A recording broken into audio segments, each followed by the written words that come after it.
बच्चों सभी को गुड इवनिंग। अभी बाद में बात कर लेते हैं, ठीक है। पहले मुद्दा है पढ़ाई का, उसको कर लेते हैं। मैंने आपको प्रेजेंट इंडेफिनिट बताया किस तरीके से शेप लेता है कि दोस्तों, अगर आपने पांचों वीडियो नहीं देखी है तो एक बार उन वीडियोस को जरूर देखिए। भगा के ही देख लो, लेकिन उनको देख लो, इससे आपको बेसिक्स क्लियर हो जाएंगे टाइम एंड टेंस के, ठीक है। अभी मैं स्टार्ट कर रहा हूँ आपके सामने प्रेजेंट कॉन्टिन्यूअस टेंस। लेकिन प्रेजेंट कॉन्टिन्यूअस, ठीक है, पहले स्टार्ट ही कर लेते हैं।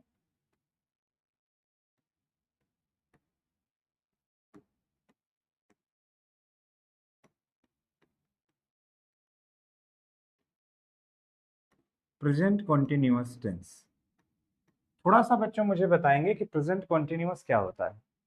और प्रेजेंट कॉन्टिन्यूअस के पहले थोड़ा सा हमें आप लोग ये भी बता दें कि आखिर ये कॉन्टिन्यूअस क्या होता है। भाई प्रेजेंट का मतलब तो ये हो गया कि आप प्रेजेंट के बारे में बात करोगे, राइट।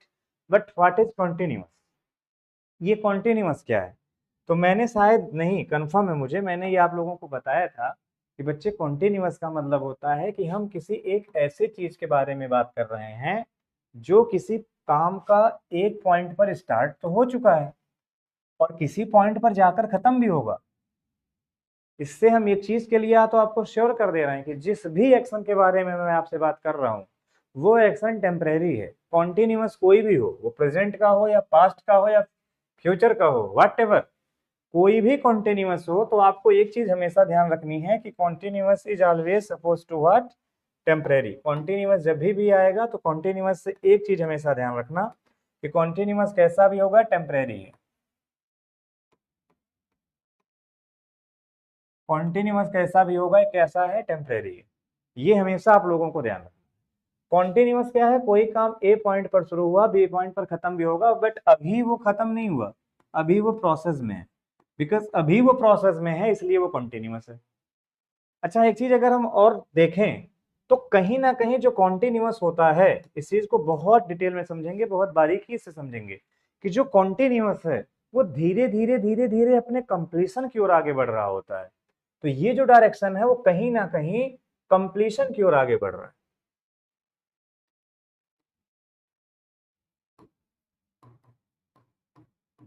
कॉन्टिन्यूअस क्या होता है, धीरे धीरे अपने कंप्लीशन की ओर आगे बढ़ रहा होता है। और एक बात मैं आपको पहले भी बता चुका हूं कि जब तक टाइम का इंडिक क्या है,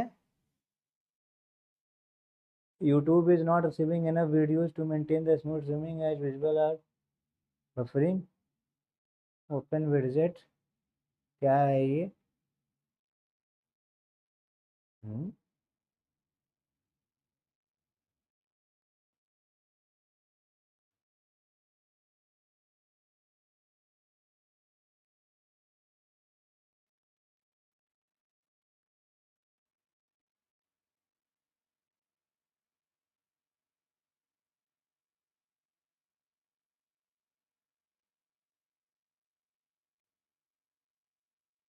ठीक है, बफरिंग वगैरह नहीं हो रही है, ये तो डरा देते हैं लोग। तो अब हम जो आपसे कह रहे हैं उस बात को बड़े ध्यान से समझना कि वो धीरे धीरे अपने कंप्लीशन की ओर बढ़ रहा है, ये चीज को समझना। मैं दोस्त, मैं आपसे एक छोटी सी बात कह रहा हूं, उस बात को जितना ज्यादा से ज्यादा हो सके आप उस बात का बार बार मन में ध्यान रखिए। ऐसा नहीं है कि एक बार ध्यान रखा फिर उस बात को भूल गए। उस बात को आप जितनी बार ध्यान रखोगे आपको उतना ज्यादा फायदा मिलेगा। वो बात क्या है, मैं फिर बता रहा हूं कि कोई भी टेंस तब तक गलत नहीं होता जब तक उसमें टाइम का इंडिकेशन ना हो। अगर मैं आपके सामने आई गो लिख रहा हूं तो ये भी ठीक है, आई वेंट लिख रहा हूं तो ये भी ठीक है, और आई विल गो लिखूंगा तो ये भी ठीक है। एक मोटा मोटा हिसाब मैं आपको समझा रहा हूं, ये तीनों बातें सही हैं, कोई टेंस गलत नहीं है। लेकिन अगर मैं यहाँ पर यस्टरडे आपके सामने लिख दूं तो यस्टरडे लिख देने से आपको पता चल चुका होगा कि सर ऐसा है, ये गलत, ये गलत, सही केवल ये होगा। तो कहने का मतलब ये है कि जब तक हम लोग सेंटेंस में टाइम को ऐड नहीं करते तब तक कोई भी टेंस गलत नहीं होता। ठीक ऐसे ही पूरे सेंटेंस में कोई ना कोई तो ऐसा शब्द होगा जो ये बताएगा कि ये खास एक्टिविटी की तरफ इशारा कर रहा है। उस टेंस है क्या? टेंस बेसिकली क्या है, मैंने आपको बताया था, टेंस कुछ और नहीं है। टेंस बेसिकली उस वर्ब की स्टेट का नाम है। टेंस क्या है, कोई अगर आपसे कह दे टेंस क्या है, व्हाट इज टेंस, तो tense is basically the state, state of any action. किसी एक्शन की स्टेट जब आपको बतानी हो कि वो किस स्टेट में था, वो इंडेफिनिट स्टेट में था कि वो कंटिन्यूअस स्टेट में था, कि वो परफेक्ट स्टेट में था। तो जब किसी एक्शन के स्टेट के बारे में आपको बात करनी हो, उसको कहा जाता है कि आप टेंस के बारे में बात कर। ठीक, यहां तक भी बात आपको समझ में आ गई। मैं आपके सामने एक छोटा सा एग्जाम्पल देता हूं। जैसे मैंने आपके सामने लिखा एक एग्जाम्पल, मैंने कहा आई आई हटा दो, मैंने कहा रमेश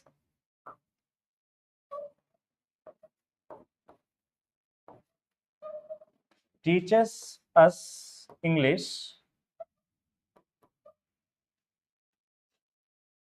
दीज डेज। लिखा हुआ है भैया, क्या लिखा हुआ? Ramesh teachers us English these days. क्या कहीं पर टाइम दिया कि प्रेजेंट पार्ट फ्यूचर डिसाइड कर लोगे? Tense itself indicates time, वो नहीं कह रहा हूं। क्या स्पेसिफिक कोई टाइम दिया कि नहीं ऐसा है पास्ट ही बनाना, नहीं तो फलाना गलत कर देंगे? दिया कुछ ऐसा? नहीं दिया। जब ऐसा कुछ आपके सामने नहीं दिया तो मेरे भैया एक छोटी सी बात मुझे बता दो मुस्कुराते हुए, सेंटेंस में क्या गलती है? प्रेजेंट भी ठीक है, पास्ट भी ठीक है, फ्यूचर भी ठीक है, लेकिन अब थोड़ा सा समझो जो मैं आपसे बार बार कहता हूं कि पूरी इंग्लिश में एक चीज बहुत जरूरी है, और वो समझना किसको जरूरी है। मैं बार बार आपसे कहता हूं, आप इंग्लिश को अगर सीखना चाहते हैं या किसी भी लैंग्वेज को सीखना चाहते हैं तो बच्चे आपको अपने कॉन्टेक्स्ट पर बहुत ज्यादा फोकस करना पड़ेगा। कॉन्टेक्स्ट का मतलब वो किस संदर्भ में लिखा गया है, इस पर आपको बहुत डिटेल में फोकस करना पड़ेगा। मैंने कहा दीज डेज, तो दीज डेज जब मैंने यहां पर आपके सामने लिखा तो दीज डेज से एक चीज का पता चल गया कि ये जो एक्शन है ये इसके पहले तो प्रोसेस में नहीं था। पहले प्रोसेस में नहीं था, आगे होगा या होगा नहीं पता। पहले उसने इंग्लिश मुझे नहीं पढ़ाई, रमेश ने मुझे पहले इंग्लिश, हमें इंग्लिश पहले नहीं पढ़ाई रमेश ने, आगे पढ़ाएगा पढ़ाएगा मुझे नहीं पता। बट दीज डेज, ये टेम्परेरी बात कह रहा हूं कि इन दिनों तो पढ़ा रहा है।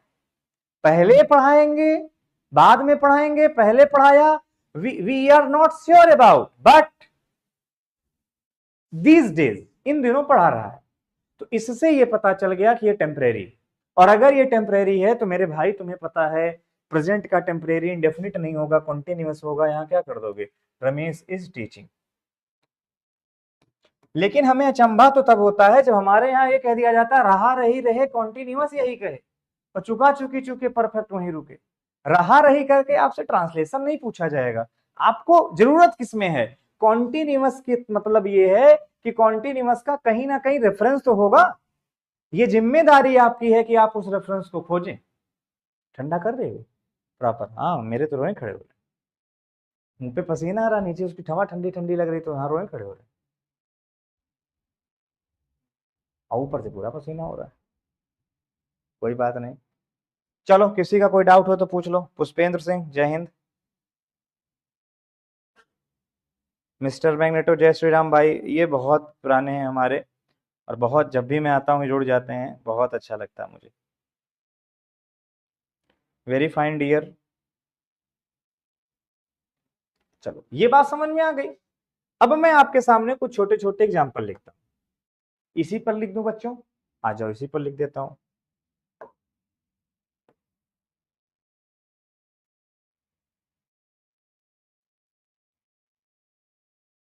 आई थिंक आप लोगों को दिखाई तो दे ही रहा होगा, पर नहीं दे रहा बेटा तो पहले तो देख ही चुके होंगे। आ जाओ आगे, कुछ एग्जाम्पल लिखते हैं। एग्जाम्पल लिखते हैं।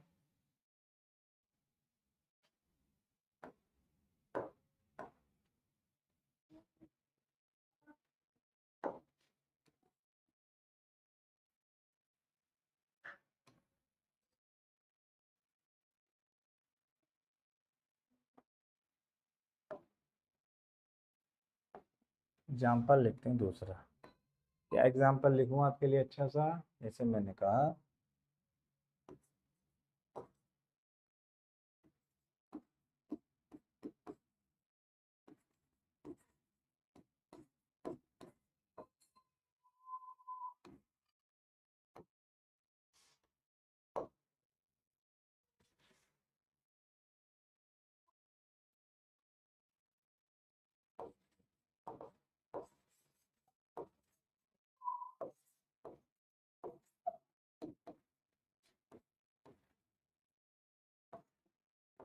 बच्चों नोट करते रहना।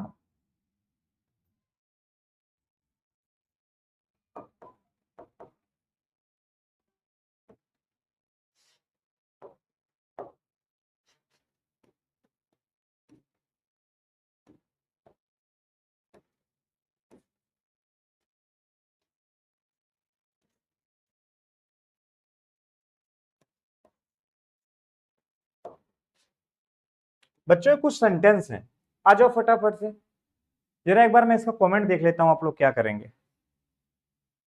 अविरल मिश्रा भी आ चुके हैं, सुरभि शुक्ला, पुष्पेंद्र, आदित्य शिवरे, सक्षम, सभी बच्चों को प्यार भरा नमस्कार।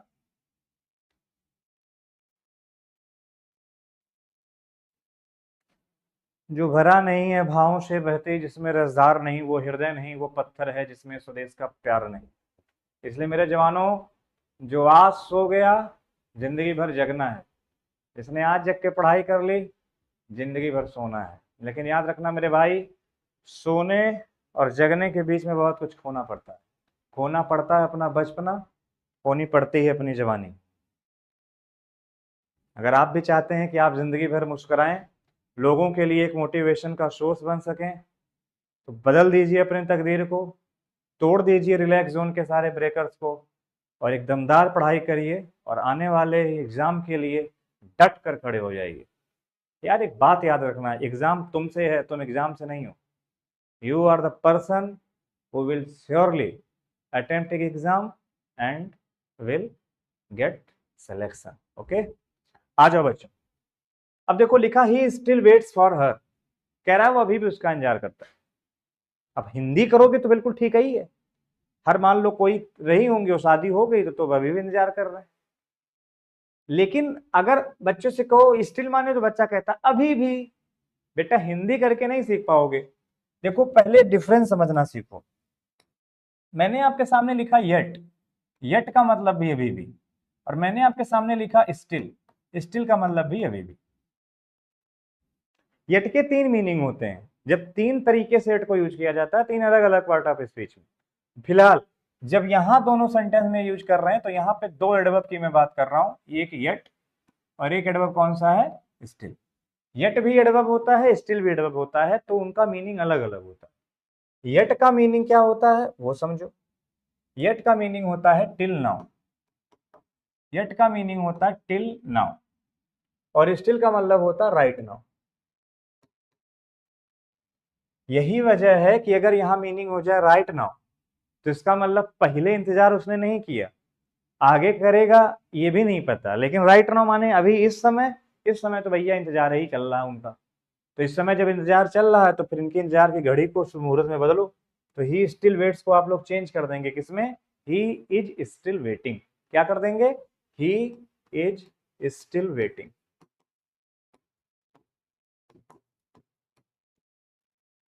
अगला है he goes to his school nowadays. अब अगर इतनी बात ना लिखी होती तो बिल्कुल ठीक था। नाउ डेज ने बता दिया कि हरदम नहीं जाता था, इसके पहले स्कूल नहीं गया है और आगे जाएगा ये भी नहीं पता, हो सकता गोला मार ले। लेकिन नाउ डेज अभी तो जा रहा है, तो वो प्रेजेंट के लिए टेम्परेरी हो गया ना। और जब टेम्परेरी हो गया तो ही गोज मत करो, यहां लिखो ही इज गोइंग। अच्छा, व्हाट डज ही डू, यहां तक तो ठीक था वो क्या करता है, लेकिन आगे कह रहे हैं करेंटली। हमेशा के लिए नहीं पूछ रहे पहले क्या करते थे आगे क्या करेंगे, अभी क्या कर रहे हो ये बताओ, प्रेजेंट में टेम्परेरी में क्या है। तो फिर ये लिखो व्हाट डज ही डू, हटाओ लिखो व्हाट इज ही डूइंग। मेरे कहने का मतलब को समझ पा रहे हो। मेरे कहने का मतलब ये है कि एक भी रूल नहीं होता, रूल्स फॉर फूल्स। रूल जो होते हैं वो स्टूपिड लोगों के लिए बनाए जाते हैं, वो उनको फॉलो करते हैं। रूल से बाहर पूछ लो तो भस्म होके अंदर आ जाते हैं और ताली बजाते हैं, हो हमें आ गया। ऐसे नहीं आता बच्चे, मेहनत करनी पड़ती है। ये सारी बातें जब सीख लेना तो आगे बढ़ना। तो ऐसे कई सारे वर्ड हैं जो आपको ध्यान रखने हैं, जो हमें धीरे धीरे कॉन्टिन्यूअस, प्रेजेंट कॉन्टिन्यूअस की तरफ इशारा करते हैं। उन वर्ड्स को मैं लिख देता हूँ। वैसे मेरी बात फिर सुनो, लकीर के फकीर मत बनो। लकीर के फकीर बनोगे तो उतना ही सीख पाओगे, इतना लिखा गया है। अपनी सेल्फ थिंकिंग डेवलप करो। उस टाइम पर क्या वो टेम्परेरी शो कर रहा है, क्या टेम्परेरी शो नहीं कर रहा है, उस पॉइंट पर क्या हो रहा है क्या नहीं हो रहा है। क्या लिखा है भैया, आपके मोटिवेशन रोई खड़े कर देते हैं, अरे क्या बात है।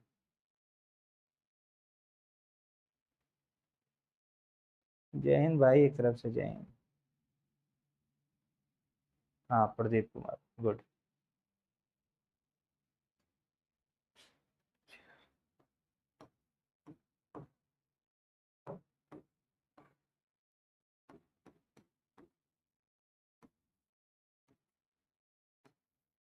प्रेजेंट कॉन्टिन्यूअस के लिए कौन कौन से शब्द आएंगे बताओ।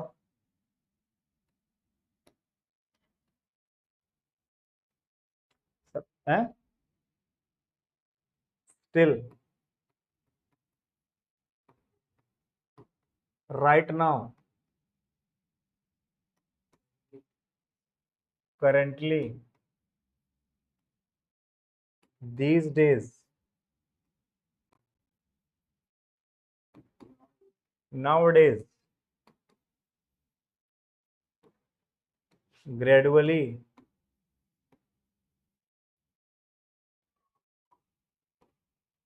टेम्परेरली, कुछ भी हो सकता है। एट प्रेजेंट, लो लिख ही दें। बच्चों मैं आपसे बार बार कह रहा हूँ, याद मत करना यार भाई, मतलब समझ चुके हो तो याद वाद नहीं करना पड़ेगा। एट प्रेजेंट, लेकिन हमें पता कुछ ऐसे बच्चे भी देख रहे होंगे जो कह रहे होंगे रटने वाला बताओ। प्रेजेंटली, एट प्रेजेंट, प्रेजेंटली, है ना। ये और भी कुछ शब्द हो सकते हैं, ऐसा नहीं है। टेम्पररली, एक्सेप्ट, ये इशारा कर देंगे भैया कॉन्टिन्यूअस में चलो, क्योंकि हम इनकम्प्लीट है। ये तो हो गई मुद्दे की बात। पानी है इसमें क्या? तुम घटक गए थे ना। चलो रहने दो, रहने दो, रहने दो, नीड नहीं है, बैठो बैठो बैठो, नीड नहीं, बैठो। लाइट गई कि आ रही है? एसी कूलिंग वैसे ही है ना। नहीं, वो आ जाएगी, उसको नहीं करो, वो आ जाएगी। कूलिंग वैसे ही है कि कम हो गई?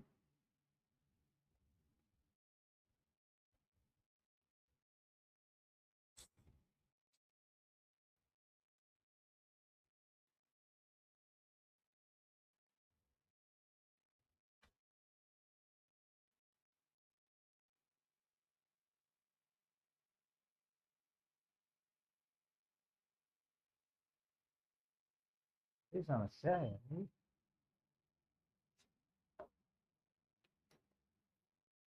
अच्छा, अब मेरी कुछ बातें ध्यान से सुनो।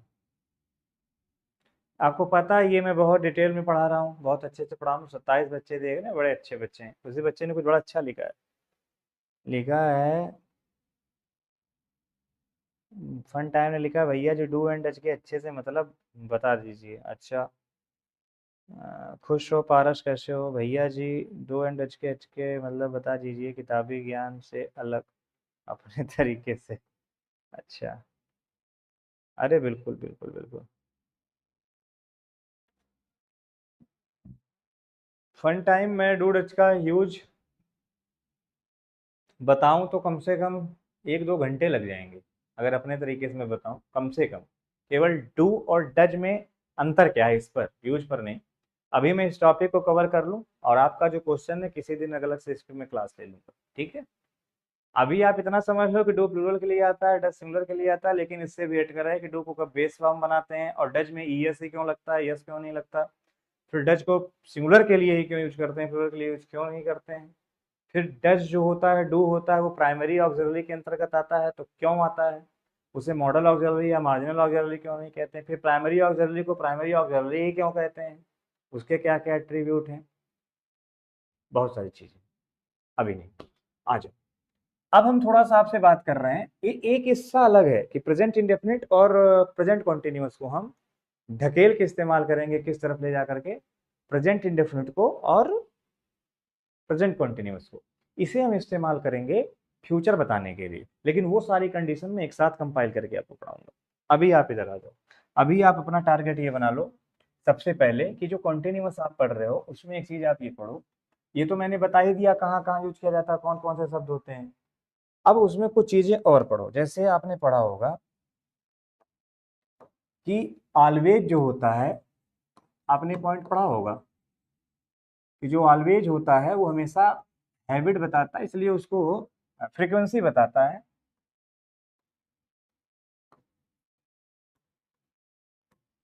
इसलिए उसको आप लोग इंडेफिनिट में इस्तेमाल कर लेते हो। ये पढ़ाया जाता है, अमूमन पढ़ाया जाता है। लेकिन अगर आप थोड़ा सा विचार करो तो ऐसा नहीं है। कॉन्टेक्स्ट के अकॉर्डिंग आपको चीज़ों को सीखना पड़ेगा। मैं आपसे बार बार कहता हूँ, इंग्लिश हो या कोई भी लैंग्वेज अगर है बच्चे, तो आपको उसे फ्लेक्सिबल होकर के सीखना है। आप रिजिड माइंड होकर के नहीं सीख सकते। आप एक चीज़ समझो छोटा सा, जैसे मैंने कहा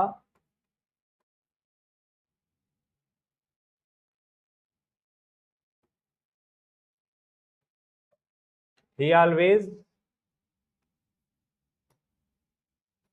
गोज देयर, हमें पढ़ा दिया गया, हाँ हाँ ठीक है, देयर भी हटा लो, he always goes, he always comes home late.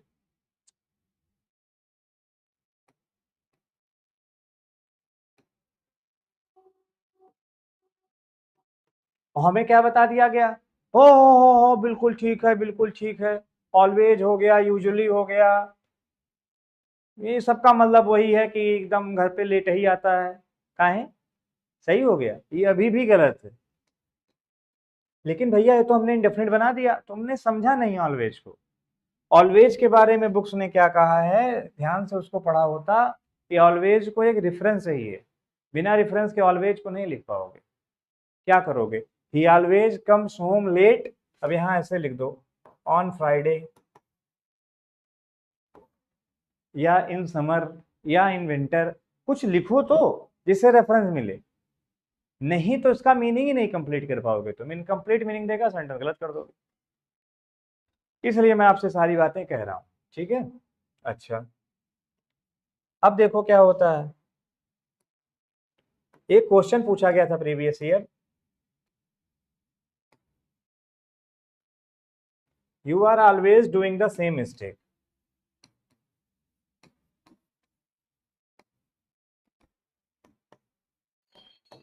You are always doing the same mistake.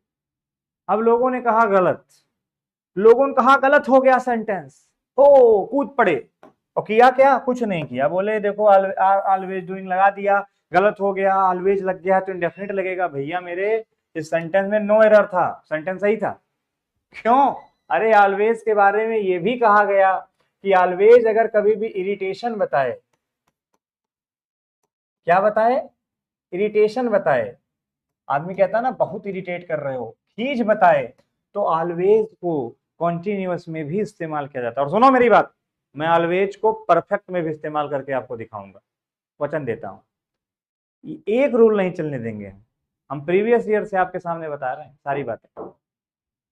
What nonsense की कोई तुमने चीज को रिजिड करके रख रखा है, बच्चों का दिमाग फ्लेक्सिबल होना चाहिए, वो रूल पे केंद्रित है, ऐसे नहीं करते वो, गलत चीज है बच्चे।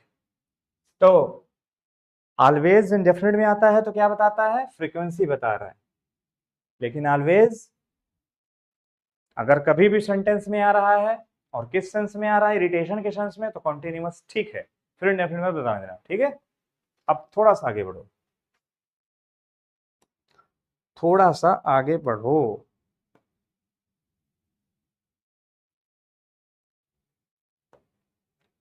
थोड़ा सा आगे बढ़ोगे तो सीखोगे आज स्टेटिव वर्ब के बारे में।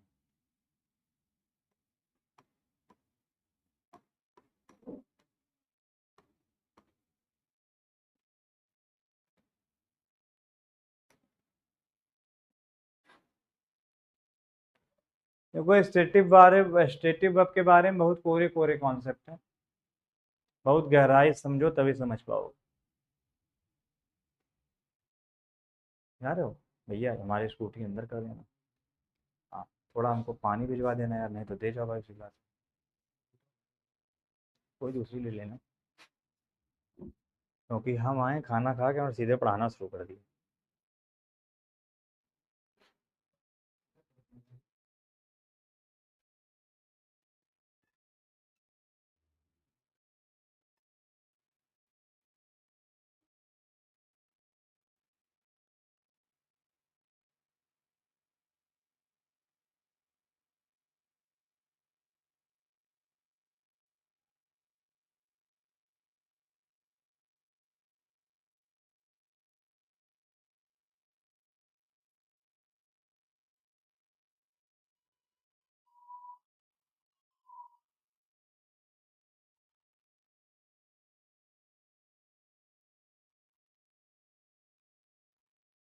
चलो बच्चों स्टेटिव वर्ब पे आ जाओ।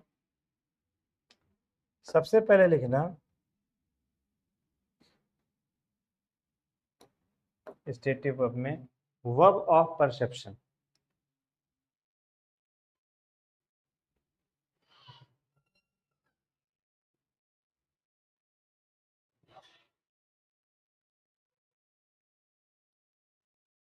वो ठंडा या ये ठंडा है?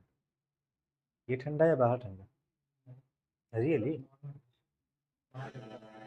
चल स्टेटिव वर्ब देना सबसे पहले वर्ब ऑफ परसेप्शन।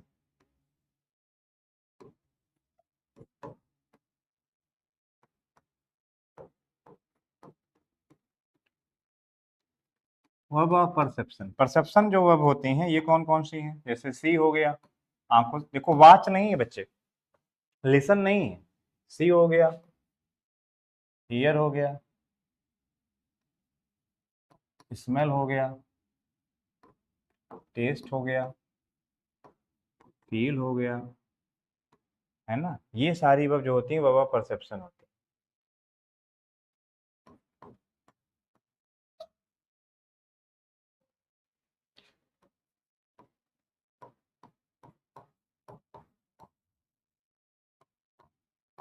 प्रिफर हो गया, रियलाइज हो गया, है ना?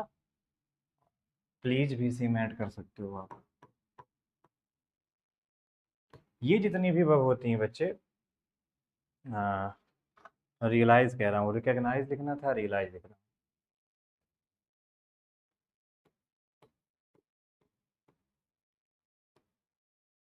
रिकॉग्नाइज हो गया, ठीक है। ये जितनी भी वर्ब बच्चे मैं लिख रहा हूँ, ये सारी वर्ब क्या है? ये सारी वर्ब हैं आपकी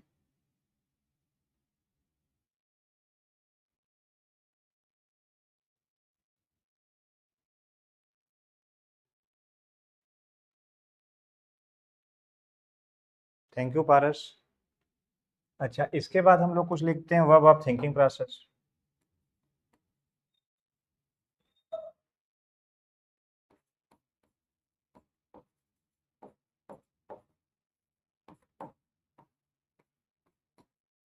अब वर्ब ऑफ थिंकिंग प्रोसेस में सबसे पहले तो यही आ जाएगा। जैसे अब आप सोचने का काम किस किस वर्ब से करते हो? सबसे पहले आपका थिंक ही आ जाएगा। थिंक के बाद आपका मान लो अंडरस्टैंड आ जाएगा, ठीक है। अंडरस्टैंड के बाद आपका जो है मीन आ जाएगा, है ना?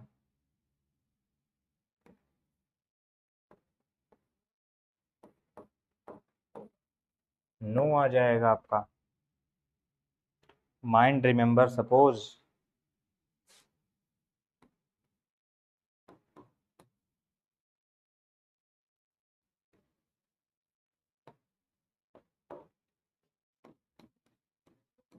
ये सारी चीजें आ जाएंगी। तो ये क्या हो गई बच्चे? ये हो गई वर्ब ऑफ थिंकिंग प्रोसेस। और रुको थोड़ा सा मैं,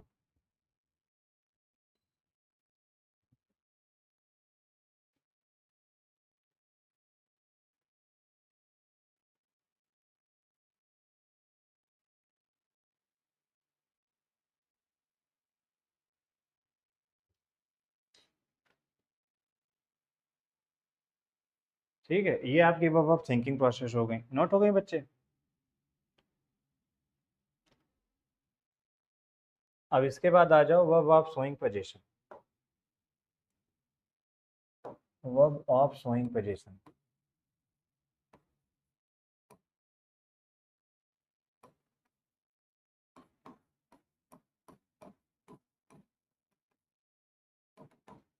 अच्छा, वर्ब ऑफ शोइंग पोजीशन क्या है? जैसे मैंने कहा प्रोसेस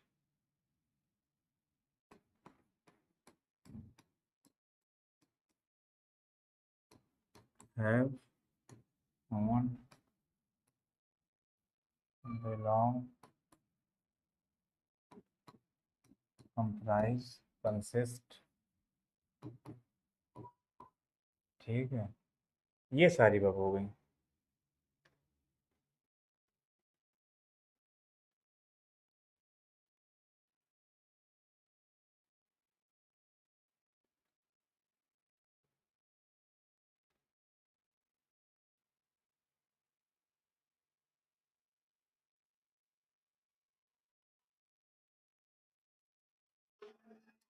कंटेन भी कह सकते हो इसमें, फूल कर रही है अभी। अच्छा, वर्ब ऑफ शोइंग पोजीशन हो गया। अब इसके बाद आ जाओ verb of, verb of feeling कह सकते हो, feeling, verb of showing feeling और इमोशन। आपको पता है इमोशन भी तो होते हैं भैया। अब देखो इमोशन वर्ब को मैं ऐसे ही याद करा देता हूँ आपको, सीरियस बिल्कुल होके आपको पढ़ा रहा हूँ। इमोशन इसको ऐसे याद कर लो, जब आप किसी को लाइक करते हो तो आपको लव होता है, जब आपको डिसलाइक करते हो तो आपको हेट होता है। ये बातें आप खूब बिलीव करते हो, खूब ज़्यादा आप उस पर ट्रस्ट करते हो, ट्रस्ट नहीं, बिलीव करते हो, है ना। एबहॉर, एबहॉर भी तो वही है, फीलिंग या इमोशन बताने वाली। अच्छा,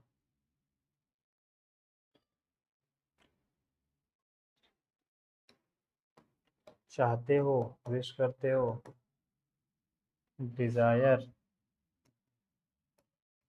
एग्री, डिसएग्री, कई सारी वर्ब्स आप बना करके लिख सकते हो, है ना। इमेजिन, ये सारी वर्ब, ये हो गई वर्ब ऑफ शोइंग इमोशन और आपका वो।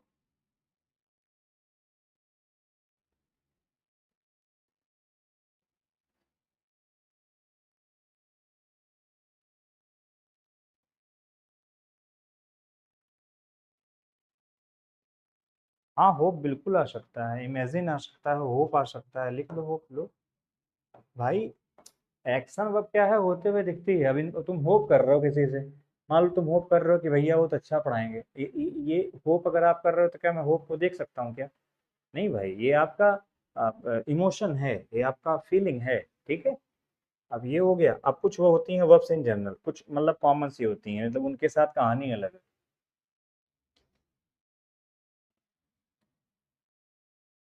इनको अलग लिख लेना, ठीक है।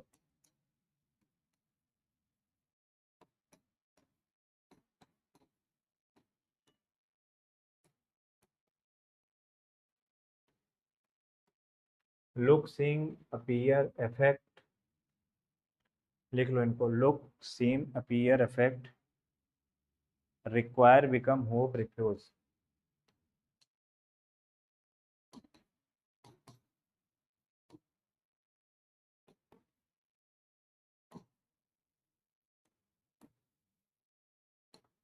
रिजेंबल, एक्सेट्रा, ये कुछ वर्ब्स हो गए, ठीक है।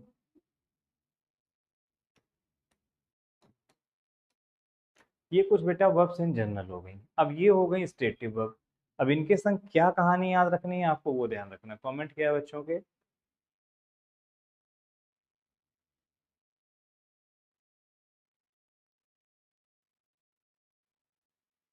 चलो, thank you. Fun time, Paras, both are like my brothers. अब एक एक चीज को हमको बहुत ध्यान में सिखाना है। अब वो तो मैं सिखाऊंगा ही, पहले आप लोग इतना तो सीख लो, तब मैं आगे बढ़ूँ।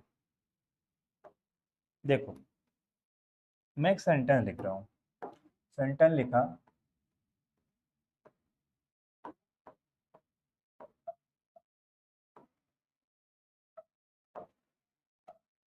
I am knowing you. क्या सही है? फिर मैंने कहा पहले यही बताओ। देखो गलत इसलिए है, एक सेंटेंस मैं और लिख रहा हूँ।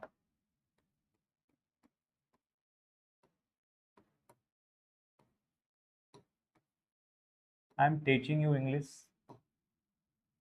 क्या ये सही है? भैया मेरी एक बात समझो आप। अगर मैं कह रहा हूँ ना आई एम नोइंग यू, तो आई एम नोइंग यू से मैं क्या बता रहा हूँ, मेरी बात समझो।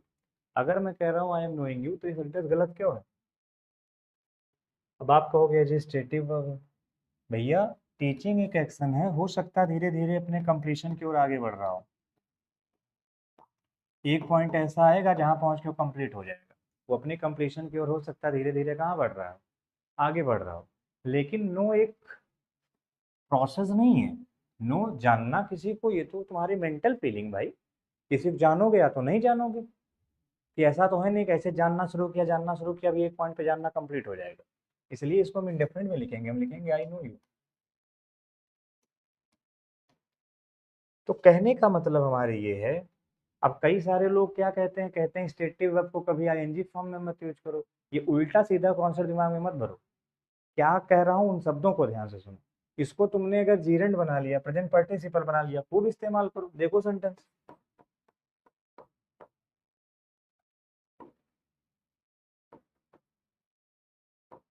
knowing is knowing is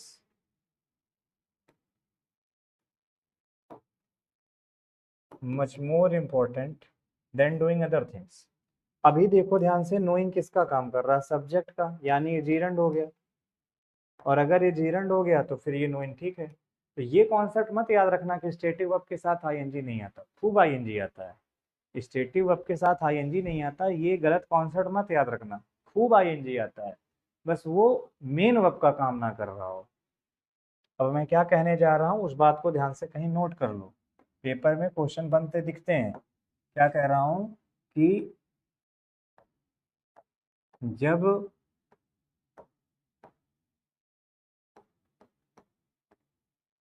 stative verb को हम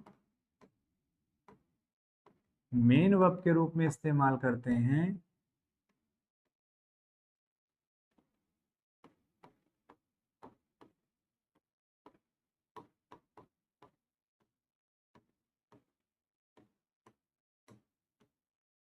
जब स्टेटिव वर्ब को हम मेन वर्ब के रूप में यूज करते हैं, तब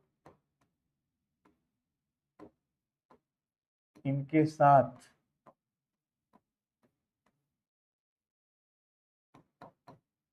अब मैंने क्या कहा, जितनी मैंने स्टेटिव वर्ब भी आपको बताई, अगर इन स्टेटिव वर्ब को हम कहाँ यूज करें बच्चे, अगर हम इन स्टेटिव वर्ब को मेन वर्ब की तरह यूज कर लें, अगर इनको हम मेन वर्ब की तरह यूज कर लें तो इनके साथ अगर कभी भी कॉन्टिन्यूअस यूज किया गया है, कॉन्टिन्यूअस, तो गलत हो जाता है। और कॉन्टिन्यूअस गलत करके सही क्या होता है, इंडेफिनिट सही होता है। और अगर इनके साथ कभी भी हम लोग परफेक्ट कॉन्टिन्यूअस इस्तेमाल करें, तो परफेक्ट कॉन्टिन्यूअस भी गलत हो जाता है, इनके साथ सही क्या होता है, परफेक्ट। सपोज मैंने ऐसे लिखा, I have been loving you since my childhood, भैया तुमको अपने बचपन से प्यार कर रहा हूँ। तो ये सेंटेंस आपको लगेगा ठीक है, बट ये गलत है। लव स्टेटिव वर्ब है और as a main verb use किया जा रहा है, चूंकि ये हेल्पिंग वर्ब है, तो इसे परफेक्ट कॉन्टिन्यूअस में आप यूज नहीं करोगे। आप इसे क्या कर लोगे, हैव बीन लविंग गलत कर दोगे, आप लिखोगे I have loved you, I have loved you since my childhood. कितना बारीकी से मैं आपको समझा रहा हूँ बच्चों। नवनीत राजपूत 220 के, भैया बहुत अच्छा। बेटा केवल प्रेजेंट कॉन्टिन्यूअस मत याद रखो, इसीलिए मैं कह रहा हूँ ये बहुत अच्छी बात है कि आप लोग प्रश्न कर रहे हो, मुझे बहुत अच्छा लग रहा है नवनीत। बेटा ये प्रेजेंट का भी कॉन्टिन्यूअस हो सकता है, पास्ट का भी हो सकता है और फ्यूचर का भी हो सकता है। सेम ये प्रेजेंट का भी आपका परफेक्ट हो सकता है, ये आपका प्रेजेंट का भी परफेक्ट कॉन्टिन्यूअस हो सकता है, पास्ट का भी परफेक्ट कॉन्टिन्यूअस हो सकता है, फ्यूचर का भी हो सकता है। तो सबके लिए मैं बात जनरल कह रहा हूँ, तो पहले ये समझने वाली जरूरत है।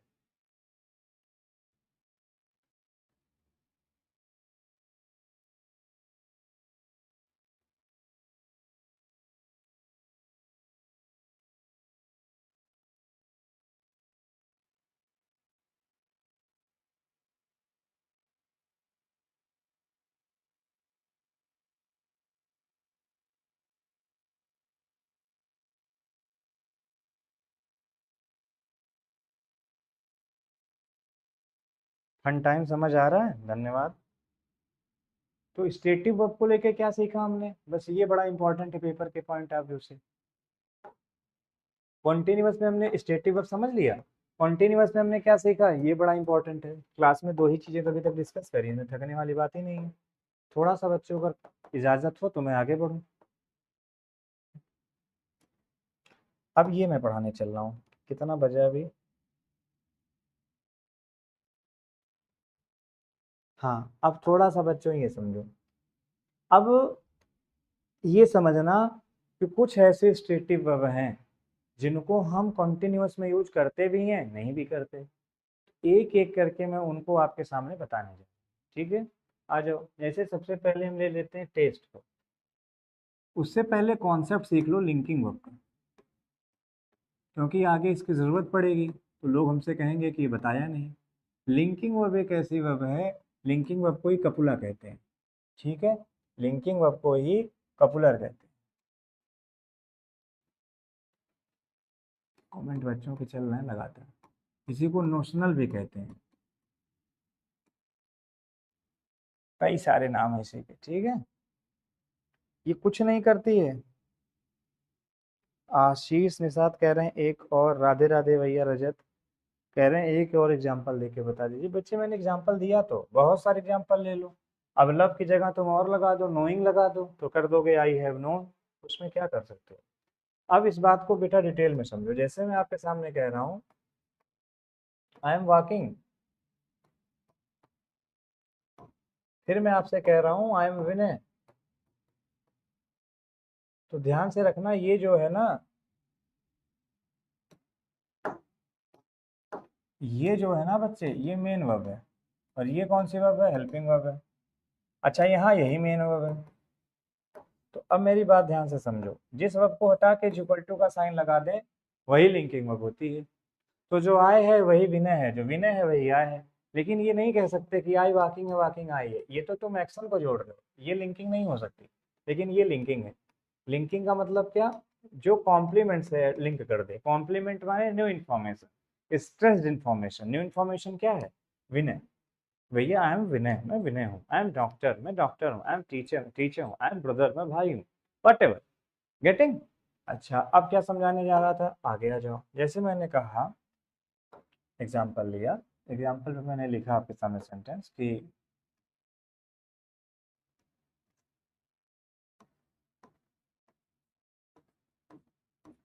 Sugar is testing, sugar is testing sweet. भैया जो चीनी है वो मीठी लगती है।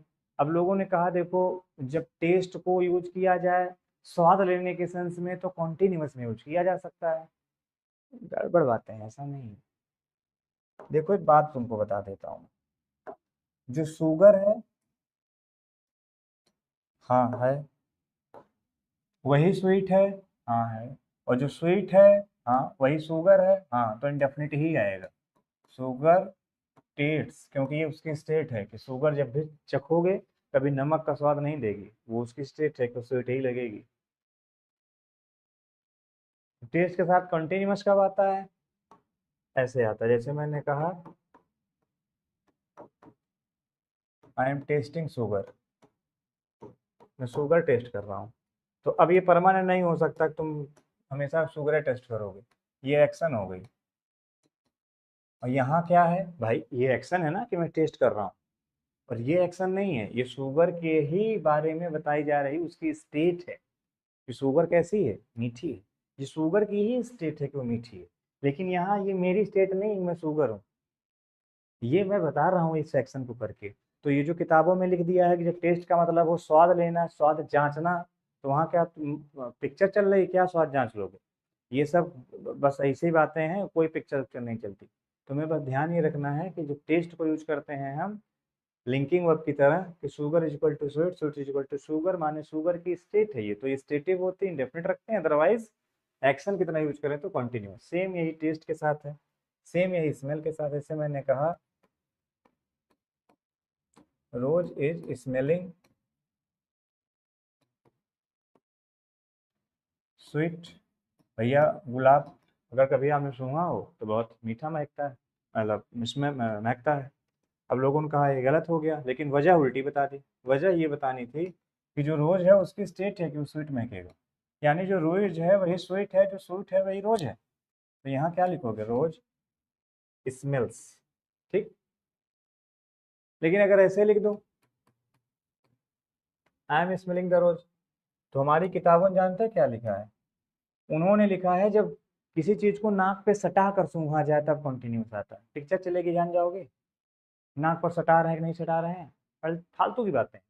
तुम इतना ध्यान रखो कि जो आय है ना, ये उसकी एक्शन है, कि अभी वो सूंघने का काम कर रहा गुलाब, अभी फिर सूंघ के फिर फेंक देगा, फिर कुछ और सूंघेगा। तो ये बात अपने दिमाग में यहाँ फिट करो। यही कहानी स्मेल के साथ है। अब यही कहानी किसके किसके साथ है मैं बता देता हूँ। जैसे आप लिखते हो टेस्ट, आप लिखते हो फील, आप लिखते हो स्मेल, ठीक है। टेस्ट हो गया, फील हो गया, स्मेल हो गया।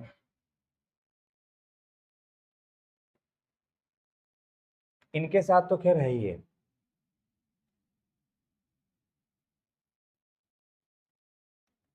यही कहानी लुक के साथ है, यही कहानी अपीयर के साथ है। भैया जब इनको हटा के हमें इक्वल टू का साइन लगा सकते हैं ना, तो उस कंडीशन में इन्हें हमेशा इंडेफिनिट में ही यूज किया करो। बस कहने का मतलब हमारे इतना सा है, कुछ याद करने की जरूरत नहीं है। जैसे मैंने कहा सी लुक्स सैड, अब सी इज लुकिंग सैड मत करो, लुक्स का मतलब जो सी है वही सैड है, जो सैड है वही सी है, काम खत्म। अब हमने लिखा एक फ्रेज बना करके, I am looking for my bag, उसका मतलब I am searching my bag. तो लुक फॉर यहाँ अलग मीनिंग दे रहा है, वो लुक नहीं है। ये लुक का मतलब क्या, वो सी की स्टेट है ही है कि भैया सैड होके बैठे हैं, बात समझना हमारी। तो ये स्टेटिव वर्ब का कॉन्सेप्ट कुछ इस तरह से वर्क करता है। अदरवाइज लोग क्या करते हैं, अब एक छोटी सी चीज यही और समझ लो, पेपर में बहुत ज्यादा हेल्प करेगी। जब कभी भी कॉन्टिन्यूअस के साथ टाइम दे दिया जाए, तो बस उस जगह पर ये कॉन्टिन्यूअस जो होगा, ये क्या हो जाएगा, ये हो जाएगा बेटा गलत। जब कॉन्टिन्यूअस के साथ टाइम दे दिया जाता है तो कॉन्टिन्यूअस गलत हो जाता है। और कॉन्टिन्यूअस की जगह यूज क्या किया जाता है, उसकी जगह यूज किया जाता है बेटा परफेक्ट कॉन्टिन्यूअस। क्यों यूज किया जाता है सब मैं बता चुका हूँ। कॉन्टिन्यूअस की जगह बेटा परफेक्ट कॉन्टिन्यूअस यूज कर लेना अगर सेंटेंस में टाइम दे दिया गया है। टाइम हो सकता सिंस लगा करके दिया जाए, हो सकता फॉर लगा करके दिया जाए, हो सकता ऑल के बाद टाइम लिख दे तो सिंस फॉर कुछ है नहीं करेगा, हो सकता हाउ लॉन्ग लिख करके दे दे। तो बेटा ये सब ध्यान रखना, टाइम दे दिया गया तो तुम्हें फिर कंटिन्यूअस नहीं लगाना है, परफेक्ट कंटिन्यूअस लगाना है। इस पे बहुत आता है। जैसे मैंने कहा he is living here since 2002, भैया 2002 से यहाँ रह रहा है, तुमको लगा ठीक है, अगर ये ना दिया होता तो ठीक था। अब ये टाइम दे दिया तो सी इज लिविंग गलत हो जाएगा, यहाँ क्या करना पड़ेगा, he has been living, he has been living, he has been living here since 2002। मेरे कहने का जो मकसद है, मेरे कहने का जो मतलब है, मेरे दोस्त मेरे भाई समझ चुके होंगे। हाँ हाँ हाँ पवन भाई, नमस्कार। वीडियो नहीं आ रही थी, एक्चुअली है क्या कि हॉल में गर्म बहुत ज़्यादा होती है, तो माई फर्स्ट टारगेट वाज, आ जाइए आ जाइए, ठंडा रही है यहाँ, बस चल रहा है नीचे, एसी चला लो ना नीचे, नीचे नहीं बंद होगी। क्या है गौरी चंदन, अरे हम बोलते रहते हैं, कोई गुलाम है क्या किसी को, तो हमारा चैनल है।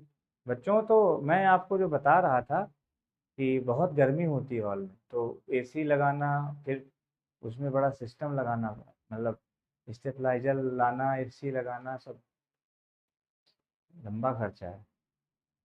और आने के बाद फिर ये सब सेट करना, तो पूरा अभी क्लास रेगुलर रहेगी 10 बजे से, बस आप लोगों को डट के मेहनत करनी है। तो मैंने एक तरीके से देखा जाए सब कुछ आपको बताया।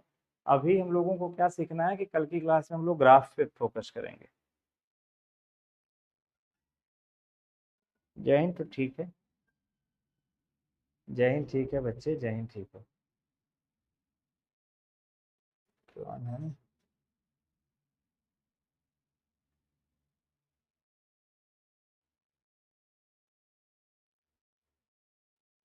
हरे राम प्रभु दीन दयाल।